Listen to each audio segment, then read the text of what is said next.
नमस्कार। उत्तर प्रदेश में समाजवादी पार्टी और कांग्रेस के संबंधों को लेकर जो आशंकाएं व्यक्त की जा रही थी वो अंततः सच साबित हुई। कल देर रात समाजवादी पार्टी के अध्यक्ष अखिलेश यादव ने ये सार्वजनिक कर दिया कि राज्य में होने जा रहे 9 विधानसभा उपचुनावों में केवल समाजवादी पार्टी के उम्मीदवार ही लड़ेंगे। कांग्रेस अपने उम्मीदवार खड़े नहीं करेगी, यानी केवल साइकिल का सिंबल रहेगा, हाथ का पंजा नहीं। बहुत मंथन चला। शुरुआती दौर में समाजवादी पार्टी ने 2 सीटें कांग्रेस को देने का प्रस्ताव किया, गाजियाबाद सदर और खैर जो अलीगढ़ जिले में पड़ती है। उसके बाद जब नानुकुर हुई तो अखिलेश यादव ने फूलपुर का प्रस्ताव भी दे दिया कि भाई चलो फूलपुर भी ले लो, वहां भी लड़ लो। 3 हो गई। कांग्रेस को मंजूर नहीं था। अखिलेश यादव और राहुल गांधी की बातचीत हुई फोन पर और उस बातचीत के बाद नतीजा ये निकला कि अखिलेश यादव ने अपने एक्स प्लेटफॉर्म पर सार्वजनिक कर दिया कि केवल सपा का सिंबल ही चलेगा, बाकी कुछ नहीं।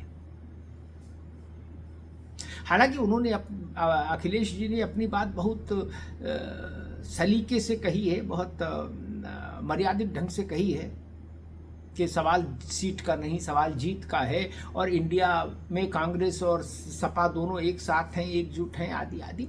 लेकिन कुल जमा हासिल ये रिजल्ट ये कि समाजवादी पार्टी के ही उम्मीदवार उपचुनाव में लड़ेंगे, कांग्रेस अपने उम्मीदवार नहीं लड़ाएगी।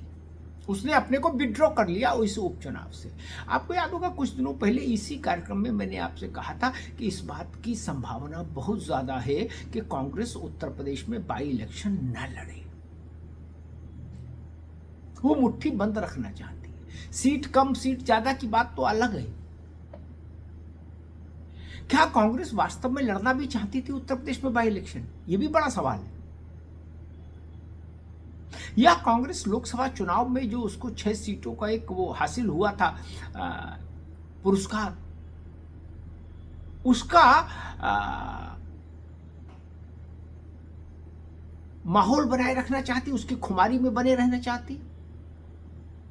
क्योंकि खैर हो, गाजियाबाद हो, फूलपुर हो, यहां लड़ने से भी कांग्रेस को कुछ हासिल हो जाए बड़ा, ऐसा कांग्रेसी भी नहीं मान रहे। बताइए, कोई कांग्रेसी सोच सकता है कि गाजियाबाद शहर की सीट कांग्रेस जीत सकती? नहीं, सपा नहीं जीत पाई कभी, तो ये कैसे जीतेंगे? उसको भाजपा का गढ़ माना जाता है। लोकसभा में 63,000 वोट से आगे था बीजेपी का कैंडिडेट कांग्रेस के कैंडिडेट से गाजियाबाद शहर में, जहां वो बाई इलेक्शन होना। तो मुझे इस बात की आशंका आरंभ से थी कि कांग्रेस शायद लड़ना ही नहीं चाहती उत्तर प्रदेश में चुनाव। तो मनमांगी मुराद पूरी हो गई।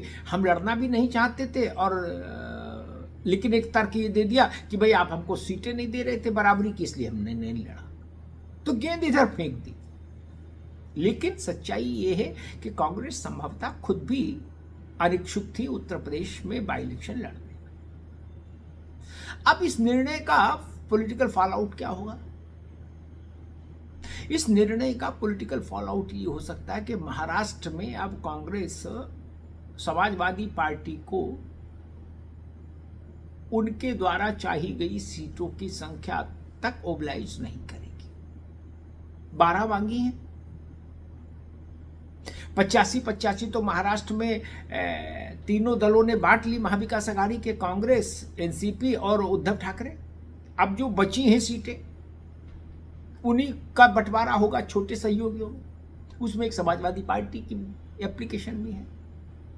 लेकिन अब उत्तर प्रदेश में जो डेवलपमेंट हुआ है उसके बाद ये साफ लग रहा है कि महाराष्ट्र में कांग्रेस समाजवादी पार्टी को बहुत ओबलाइज नहीं करेगी किसी सूरत में।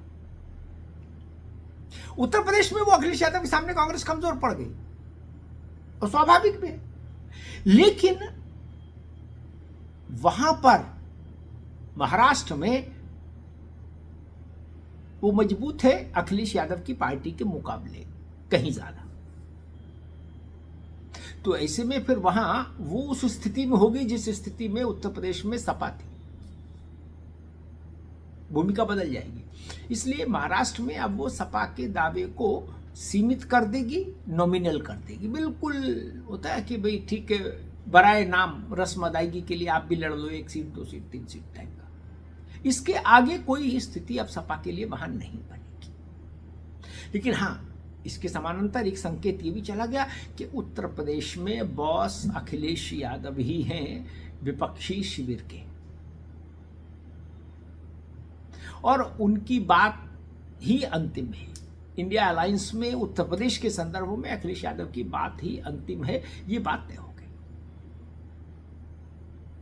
कांग्रेस, कहा जा रहा था कि कांग्रेस और अखिलेश यादव के बीच के रिश्ते अच्छे हैं, गांधी परिवार से उनका रिश्ता अच्छा है, सब बातें एक तरफ, लेकिन राजनीतिक फैसले बहुत सख्त जमीन पर खड़े होकर लिए जाते हैं और वहां रिश्तों की बहुत ज्यादा भूमिका होती नहीं। इसीलिए शायद अखिलेश यादव ये फैसला ले पाए कि नहीं, सवाल सीट का नहीं, सवाल जीत का है। आप जीत सकते हैं तो बताइए, नहीं जीत सकते तो फिर काहे को। और यही बात उन्होंने हरियाणा में भी कही थी, जब उन्होंने अपनी पार्टी को हरियाणा से विड्रॉ किया था कि ठीक है, सवाल सीट का नहीं, सवाल जीत का है, हम सारी सीटों, हम यहाँ चुनाव नहीं लड़ेंगे, हम समर्थन देंगे। तो स्वाभाविक है, जो वो हरियाणा में करके आए थे अखिलेश यादव, उसी चीज को उन्होंने कांग्रेस के सामने रख दिया कि जब हरियाणा में हम पीछे हट सकते हैं सीट मांगने से, तो उत्तर प्रदेश में आप क्यों पीछे नहीं हट सकते। बस यहीं पर कांग्रेस भी फंस गई।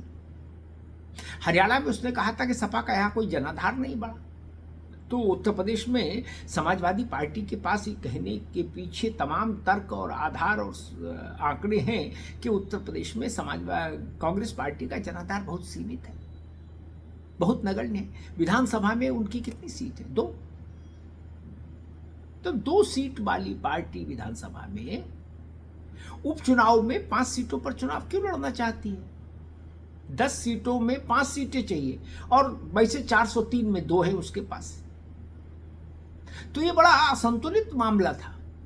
शायद इसीलिए समाजवादी पार्टी ने अपना स्टैंड सख्त रखा और साफ रखा कि नहीं, इतना ही देंगे, मंजूर है तो लड़िए, नहीं मंजूर है तो नमस्ते।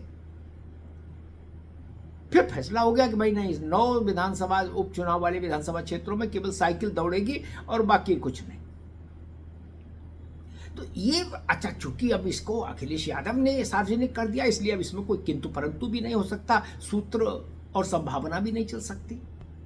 जिसको फैसला करना है उसी ने सार्वजनिक कर दिया, तो अब क्या सूत्र और क्या संभावना और क्या आशंका।